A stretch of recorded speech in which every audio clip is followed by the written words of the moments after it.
Hello guys. जैसा कि हमने पिछले वीडियो में देखा था कि अलैंगिक जनन क्या होता है, उसके टाइप के बारे में। ठीक है, फिजन क्या है, बाइनरी फिजन क्या है। आज अलैंगिक जनन के जो नेक्स्ट टाइप है उसके बारे में हम यहाँ पे देखेंगे। जैसे मल्टीपल फिजन हो गया, स्पोर फॉर्मेशन हो गया, इंसिस्टेशन। ठीक है, तो वीडियो को स्टार्ट करने से पहले अगर मेरी वीडियो आपको अच्छी लगती है तो ज़्यादा से ज़्यादा लोगों को शेयर एंड सब्सक्राइब करें। ठीक है, और प्लीज़ वीडियो को एंड तक देखें जिससे आपके सारे डाउट क्लियर हो। तो चलो वीडियो को स्टार्ट करते हैं। तो मल्टीपल फिजन नाम से ही आइडेंटिफाई हो रहा है। मल्टीपल यानी एक से अधिक भागों में टूटना। हिंदी वर्ड से भी हम आइडेंटिफाई कर सकते हैं इस बहुविखंडन यानी बहुत सारे, यानी इसके अंदर क्या हो रहा है, एक सेल नहीं बन रहे, बहुत सारे ऑर्गेनिज बन रहे हैं। तो डेफिनेशन से और आइडेंटिफाई कर लेते हैं। बहुविखंडन एक ऐसी प्रक्रिया है जिसके द्वारा एक कोश की जीव विभाजित होकर एक या एक से अधिक भागों में टूट जाते हैं। यानी कोई भी यूनिसेलुलर ऑर्गेनिज, ठीक, कोई भी यूनिसेलुलर ऑर्गेनिज एक या एक से अधिक भागों में टूट जाता है तो उसे हम क्या कहते हैं, मल्टीपल फिजन कहते हैं। Example amoeba, Plasmodium. तो अमीबा हम जानते हैं, हमने पिछले वीडियो में भी इसके बारे में स्टडी की थी। ये बाइनरी फिजन का भी एग्जाम्पल है और मल्टीपल फिजन का भी। ठीक है, लेकिन प्लाज्मोडियम हमारे लिए एक न्यू है, तो पहले हम इसको जानेंगे। तो ध्यान रखना, प्लाज्मोडियम एक तरह का पैरासिटिक है जिसे हम परजीवी भी कहते हैं। परजीवी बोले तो हम ऐसे ऑर्गेनिज जो किसी अदर ऑर्गेनिज पे डिपेंड रहकर अपनी लाइफ साइकिल को सरवाइव करते हैं। तो जो प्लाज्मोडियम है ये एक तरीके का परजीवी है। ठीक है, यानी इसको अपने लाइफ को सरवाइव करने के लिए अदर ऑर्गेनिज पे डिपेंड रहना पड़ता है। ठीक, तो प्लाज्मोडियम ये प्रेजेंट कहाँ होता है, ये मॉस्किटो के ऊपर रहकर अपनी लाइफ साइकिल को सरवाइव करता है। आगे समझ में। तो जब कोई मॉस्किटो हमें खाता है यानी हमें काट जाता है तो वो इसी प्लाज्मोडियम को हमें इंजेक्ट कर देता है। लेकिन एक चीज यहाँ पे ये याद रखना कि प्लाज्मोडियम हर मॉस्किटो के पास नहीं होता है। ठीक है, केवल मादा एनाफ्लीज जो मॉस्किटो होती है उसी के पास प्लाज्मोडियम होता है। और जब वही मादा एनाफ्लीज मॉस्किटो किसी ह्यूमन को काट खाती है तो वो अपने प्लाज्मोडियम को हम में इंजेक्ट कर देती है और वो इस तरीके से मल्टीपल फिजन करती है और हमें मलेरिया होता है। ठीक है, तो देखते हैं यहाँ पे किस तरीके से प्लाज्मोडियम प्रोसेस करती है। तो प्लाज्मोडियम का ये एक पेरेंटल सेल है, एक सेल है। अब इस सेल के अंदर ये न्यूक्लियस हो गया सेंटर में। तो अभी हमें हमारे पास दिख रहा होगा कि सेंटर में एक न्यूक्लियस है, लेकिन ये न्यूक्लियस क्या करता है, डिवीजन करेगा। अब इसकी जो चारों तरफ जो सेल थी, आगे समझ में। अब इस सेल की जो लेयर है, सेल मेमोरी की क्या होते हैं, टूट जाते हैं। और हर न्यूक्लियस के पास खुद का अपना एक सेल होता है, यानी हर न्यूक्लियस एक सेल मेम्ब्रेन के अंदर पैक है। जहां पे हमारे पास केवल सेंटर में एक न्यूक्लियस था, लेकिन जैसे ही इसने डिवीजन किया तो हर सेल के पास खुद का क्या है, सेल मेम्ब्रेन है। अब इसने बहुत सारे प्लाज्मोडियम बना लिए। इस प्रोसेस को हम कहते क्या है, मैनी डॉटर सेल। यानी इसने क्या किया, मल्टीपल फिजन किया है।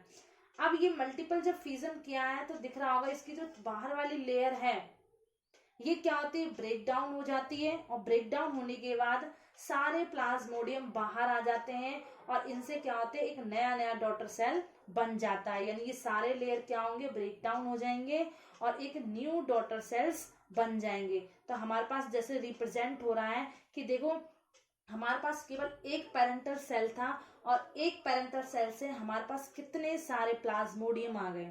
ठीक है, तो इसी प्रोसेस को हम क्या कहते हैं, मल्टीपल फिजन कहते हैं। आगे चलें, आगे नेक्स्ट दे रखा है स्पोर फॉर्मेशन। तो इसको स्टडी करने से पहले हम इन सिस्टेशन को देखेंगे। ठीक है, क्यों देखेंगे, क्योंकि उसके अंदर एक शब्द आया जिससे क्या है, 3 परत वाले स्पोर यानी बीजाणु।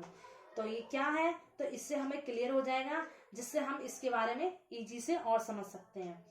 तो देखो पुट्टी भवन इंसिस्टेशन बोले तो देखो इस कंडीशन में भी कोई भी यूनिसेलुलर ऑर्गेनिज्म रिप्रोडक्शन का प्रोसेस करते तो हैं, आगे समझ में, लेकिन प्रतिकूल परिस्थिति में, यानी कोई ऑर्गेनिज्म अगर वो प्रतिकूल परिस्थिति में यानी उसके अकॉर्डिंग एनवायरनमेंट नहीं है और वो रिप्रोडक्शन करना चाहता है, तो उस कंडीशन में ये क्या करते हैं, अपने आप को प्रोटेक्ट करने के लिए ना 3 लेयर का फॉर्मेशन कर लेते हैं। ठीक, अपने आप को प्रोटेक्ट करने के लिए 3 लेयर का फॉर्मेशन कर लेते हैं और उसी प्रोसेस को हम क्या कहते हैं, इंसिस्टेशन कहते हैं। जैसे कि यहाँ पर डेफिनेशन भी हमें ये रिप्रेजेंट कर रहा है कि विपरीत परिस्थितियों में अमीबा एवं पैरामीशियम 3 परत युक्त बीजाणु, जिसे हम स्पोर कहते हैं, का निर्माण करते हैं और बाहर उपस्थित सीलिया को आवरण से ढक देते हैं। ठीक है, तो इस प्रोसेस को हम क्या कहते हैं, इंसिस्टेशन। कैसे, तो देखो मान लो अमीबा है, एग्जाम्पल के लिए अमीबा, तो अब इसे प्रोसेस करना है, बट इसके अकॉर्डिंग एनवायरनमेंट नहीं है, लेकिन इसे फिर भी प्रोसेस करना है रिप्रोडक्शन का। तो अब ये क्या करती है, अपने अंदर स्पोर का फॉर्मेशन करेगी और इस जैसी स्पोर का फॉर्मेशन होगा तो बहुत सारे स्पोर बनेंगे, तो भाई ये लेयर क्या होगी, ब्रेकडाउन हो सकती है। अब ब्रेकडाउन होंगे तो ये सारे बाहर आ जाएंगे और बाहर आ जाएंगे तो इसके अकॉर्डिंग एनवायरनमेंट है ही नहीं, तो सिंपल सी बात है ये सरवाइव नहीं कर पाएंगे। तो देखो इसके अंदर रिप्रोडक्शन का फॉर्मेट यानी रिप्रोडक्शन का प्रोसेस हो रहा है, स्पोर बन रहे हैं, लेकिन ये क्या कर रहा है, अपने चारों तरफ 3 परत बना लेता है, 3 लेयर बना लेता है, तो इसलिए हम इसे क्या कहते हैं, 3 परत वाले स्पोर कहते हैं। और इससे जो हमारा अमीबा के अंदर जो पीसोपोडिया होते हैं वो भी क्या होते हैं, कवर हो जाते हैं, ढक जाते हैं। और पैरामीशियम के अंदर जो सीलिया होता है, ठीक, जो फूड को लेता है, ठीक, तो ये भी सीलिया कवर हो जाते हैं पैरामीशियम के तरह, पैरामीशियम के अंदर, किसके थ्रू, इस 3 लेयर के थ्रू। और इसी प्रोसेस को हम क्या कहते हैं, इंसिस्टेशन। तो ध्यान रखना, यानी प्रतिकूल बोले तो विपरीत परिस्थिति, जब इनके अकॉर्डिंग एनवायरनमेंट ना हो, तो अगर इस कंडीशन में किसी ऑर्गेनिज्म, एग्जांपल हम यहाँ दे सकते हैं अमीबा और पैरामीशियम, रिप्रोडक्शन करना है इन्हें, तो ये क्या करेगी, अपने चारों तरफ 3 लेयर का फॉर्मेशन कर लेगी और अपने सीलिया या जो पीसोडोपोडिया होते हैं उनको कवर कर लेती है, जिससे वो प्रोटेक्ट रहे और स्पोर का फॉर्मेशन करती है। ठीक है, लेकिन अभी ये न्यू डॉटर सेल नहीं बना, ये केवल स्पोर बने हैं। आगे सुनना, तो डाउट क्लियर हो गया। आगे देखते हैं इज स्पोर फॉर्मेशन, तो अब हमें ये समझ में आ जाएगा।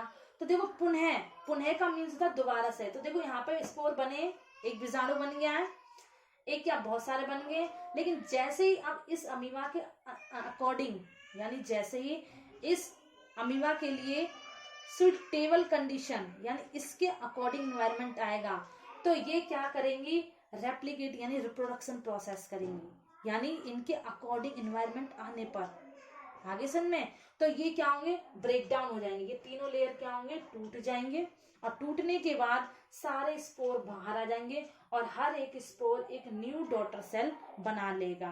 आगे समझ में, तो इसी प्रोसेस को हम क्या कहते हैं, स्पोर का फॉर्मेशन।